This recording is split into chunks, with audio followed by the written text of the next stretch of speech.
Hello and welcome to the video companion to episode number 20 of my podcast, Steam on the Cheap.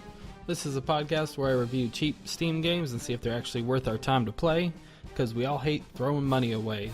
Today we're going to review Instant Dungeon. This is created by With the Love Studios, and it's a throwback to an old 8-bit retro dungeon crawler with some fun mechanics that they definitely didn't have back then. You know, taking some of the new and mixing with the old, as a lot of these indie titles do. It gives you a bit of a Zelda kind of nostalgia, which is cool. So let's get into it. There's a couple different game modes. I'm going to go through the first one, and then we'll expand from there. But just to give you a basic idea how the game plays, and so if you listen to my podcast and say, hey, that might be a pretty good game, go ahead and you watch the video after that and see if you actually like how the game looks. So every level you start in the little dungeon, and there's little knives to pick up, coins going for a high score, and eventually you have to get the key that opens the door. Now every time you play the game, your character will look different, and the dungeon layout will look different. The size will remain the same, the number of enemies and the items that spawn there are the same, but the shape of the room is different. So here I am over on the right side. We got little Mr. Skeleton and my knife that I picked up.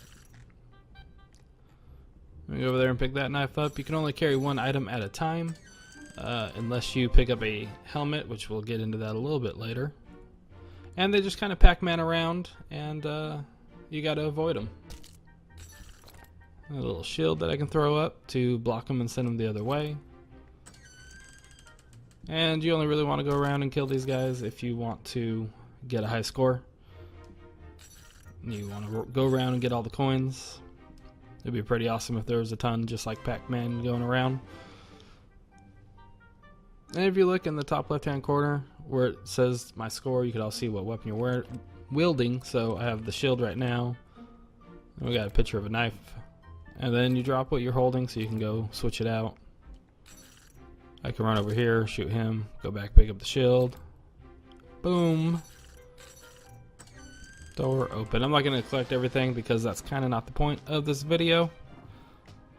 So our first little boss guy. The goal is not to... Oh, I'm going to die. No, I'm not. The goal is not to kill him, but just get the key and go and collect all the stuff if you are so inclined. As you can see, it's starting to get a little bit bigger, and there's new kinds of enemies. A zombie rolling around there.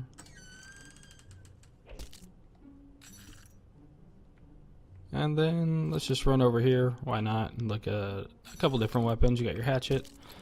They'll go all the way across and kill every single enemy in this line of path. The shield, as you saw.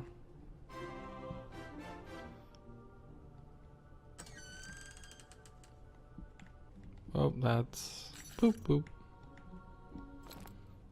And I was hoping to get 2 in a row so I could use the hatchet and show you, but that might not happen.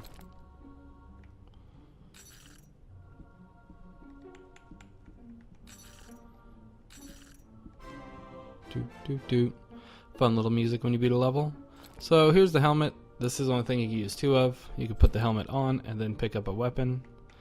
And the helmet automatically protects you from a hit. As you can see, I got hit and stayed alive, and the helmet is laying there broken on the floor. Oh, and I died. Which is okay, because now you can see the difference. The items are in a little different places. My character looks completely different. And then we keep going. Now I'm going to run through a little bit faster this time, just kind of show you the increasing difficulty. It seems pretty simple at first, but it does get pretty challenging.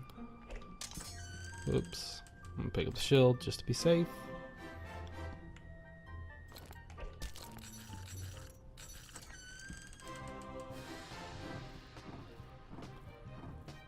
Almost looks like I know what I'm doing, right? I spent about 4 hours on this game so far, and it was only $2, and that's not a sale price, that is the permanent price, so it's definitely worth your time and money. Because it's really a fun game.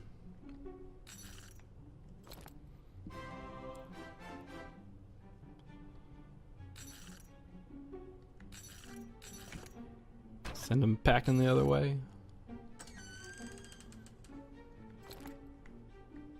You can hear the door open when you get a key, but I can't really tell where the door opens at. Oh, missed.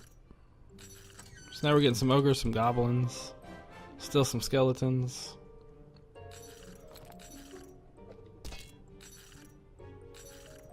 Ooh, ooh. Want the helmet for that protection.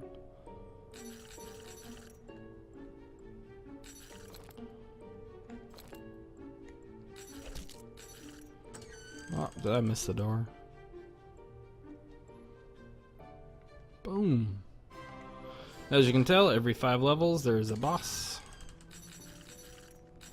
Oh, it passes as a boss in this game.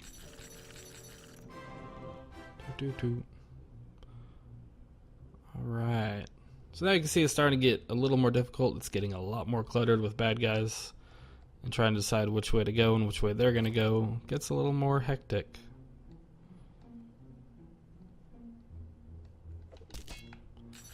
Go ahead and kill each other. Now we start getting more weapons too. That's an awesome little fire spell. 2 helmets, not bad to carry if you're just trying to run through. Did I miss that key? Oh, there it is.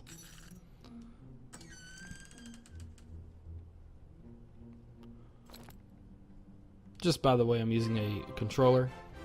I found it's a little bit more easier than clacking on my keys real hard, trying to make it through. Plus, my keyboard is mechanical, and that would probably get really annoying recording this. Oop. Probably just go to the next boss and then call it, and then kind of show a couple of the other game modes.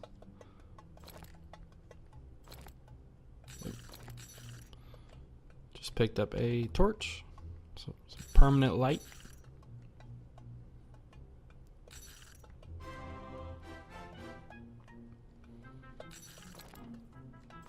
Uh-oh. Yeah, never mind. Maybe not the next boss because I just died. But as you can see, definitely gets fun. Alright, so let's jump into this next game mode real quick.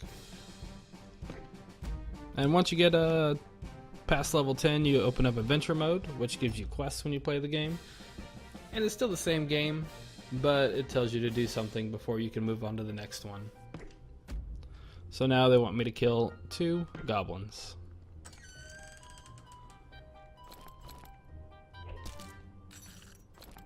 Now this adds a little something extra to it. It's not just running from level to level. So I definitely find this one a little more fun. Alright, kill ourselves some snakes. Oh, can I beat him? I did.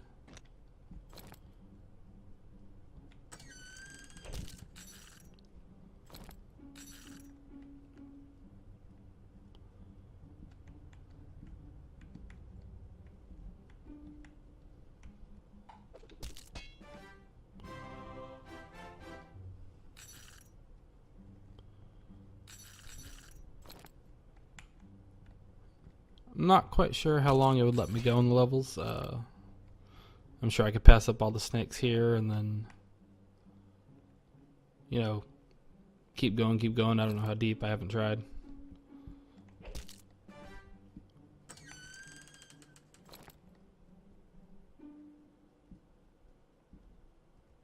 Oh, where's the exit? Oh, I passed it right up. Done.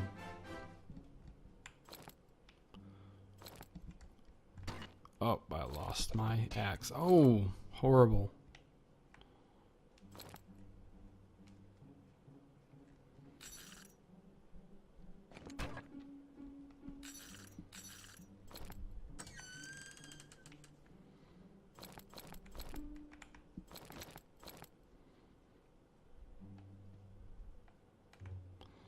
This guy will not let me get him. There we go. Quest complete. Once you complete the quest, find the door, and get your next quest. 4 werewolves for a blanket. So that's that game mode. I'm gonna go ahead and jump out. Show you the last game mode that I've unlocked. I haven't unlocked all of them yet. Oops. the Rescue Relish. And this one, basically, you're going to go from the beginning of a stage to the end, and where the boss is at, you're going to grab a guy and come all the way back.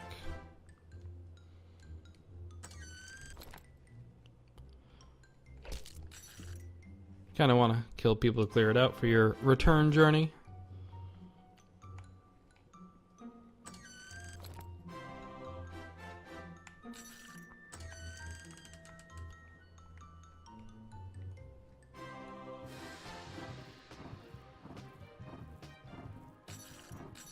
And we're out.